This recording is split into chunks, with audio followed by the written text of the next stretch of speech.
Hi guys, welcome back. Thanks so much for the feedback that you gave me for the October update. I am so glad for the comments and the recommendations that you guys gave me as far as additional content that I might want to put on this channel, on this network.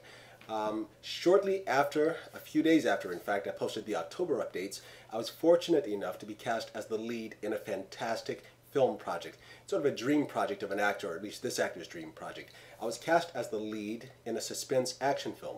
I can't tell you the name yet, but I can tell you it's coming out in January '08. That's our target date. It's a fantastic film in that I got to do all of my own stunt work, all of my own fight scenes, precision driving.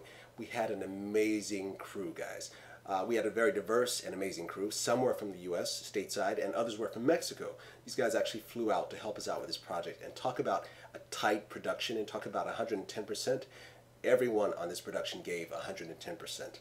Okay, the crew, the cast, all the actors from supporting to day players, everyone was there, committed, and really motivated about the project. So again, I wish that I could tell you the name. In a few weeks I'll be able to, but I'll tell you it's coming at you in January '08. And I'll let you know exactly when and where you can check it out. Alright, the next thing, this past Sunday I just wrapped another short film. I think I mentioned in the last October update that I was doing a short jazz biopic that was set in a period piece. It's a period piece in 1950s Manhattan where I played a saxophone player, Lou. So this film just wrapped. We had a fantastic time. In the opening credits you saw some stills of me playing the sax with the band, a four-piece band, and that was from this Sunday. I was able to get a few stills for you guys. So that's just to give you an idea. If you see in the background, you get an idea of how beautiful this set was. We were very fortunate to get a place called the Backdrop Bar down in the Lower East Side of Manhattan. It's off of Norton Street. I think it's 102 Norton. If you guys are coming to New York, or if you live in New York, this is another one of those hidden treasures that you wouldn't have known about. I certainly didn't. And that's one of the things I love about acting is I get to go so many places and see so many exciting things that I probably wouldn't otherwise. And that's the thing about New York. There's always something exciting right around the corner, sometimes in your own neighborhood that you don't even know about. It's happened to me so many times. Backdrop Bar. If you guys want to go and have a really chill, relaxing time, maybe have a drink or just hang out with some friends in a comfortable, not crowded environment that's really kind of cushy and plush and soothing, this is the place to go. Trust me, you won't be disappointed. I wouldn't steer you wrong.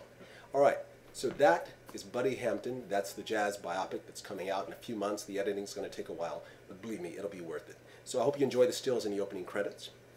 Right, and for the upcoming projects, I have one more indie I'm shooting before I leave in January to go to Pittsburgh. That's Broken City. This is sort of a, think Sin City, but grounded in more realism and not as much violence. No blood, no gore. It's just straight, sort of a contemporary crime drama.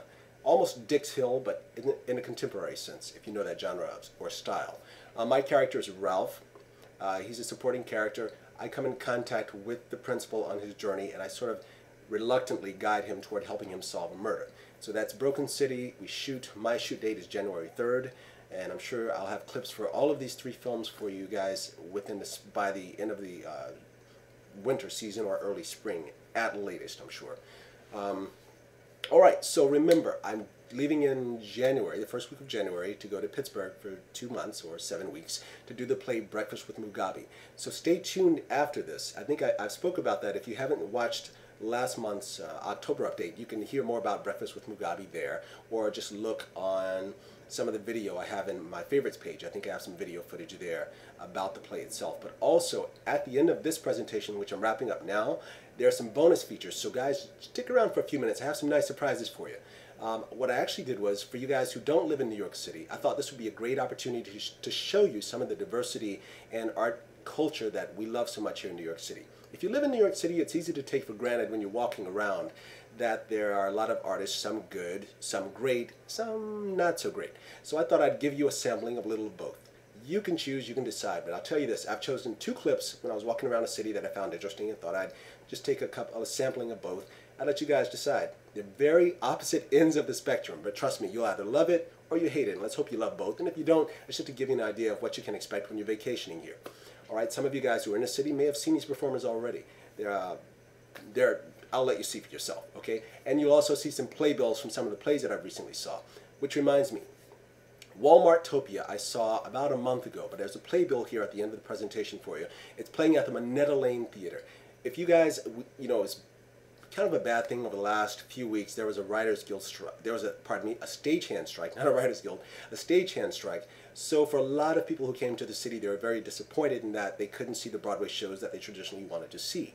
But I hope that you guys took advantage of the opportunity to see some fantastic off-Broadway theater. There's a lot of stuff that you guys probably missed. I hope not. And if you're still here, by all means, even though Broadway's back up, yes, go see your favorite shows, but also check into off-Broadway. There's a lot of information centers around the Times Square area, and Walmartopia is a show that I think you might want to see. If you read the book that came out, I think about a year or two ago, Nickel and Diamond in America, I think you'll like this because Walmartopia takes that idea and it just puts it in a live, presentational, big musical style.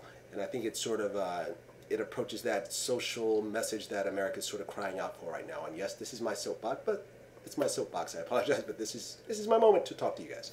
All right, so that's that. In the other play, it's called The Secret Order. The Secret Order is a contemporary play which focuses around finding a cure for cancer. Now, I'm not going to tell you everything about the play because I'm hoping you go and see it. This is another fantastic off-Broadway play. It's at the 59th Street Theater, 59 East 59th. Every time I've gone to this complex, I've been very, very pleased. Even if the play may not have been ideally what I was looking for, the experience of just being in the theater, because it's such a well thought out and well designed complex, I think there's 2 to 3 theaters in there, and there are 2 bars, one on each level.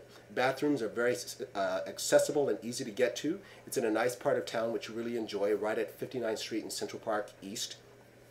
So if you guys are coming into the city, 59 East 59th Street. There's also a playbill for each of the plays that I'm referencing right now with the bonus features, in addition to some graffiti art that I found on one of the locations of the suspense film that I was shooting 2 weeks ago out in Queens on Long Island City. I saw some amazing murals of artist graffiti that was on buildings. And I hate to use the word graffiti because really this would not be graffiti if you were to go and see it.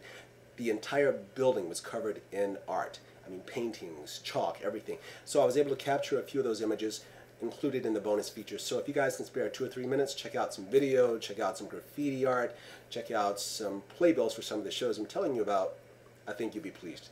So again, I really thank you guys for coming back to the Michael Network for November Updates Volume 2, and I look forward to getting more of your feedback, and I hope that you're able to come and see me in Pittsburgh for breakfast with Mugabe. Enjoy.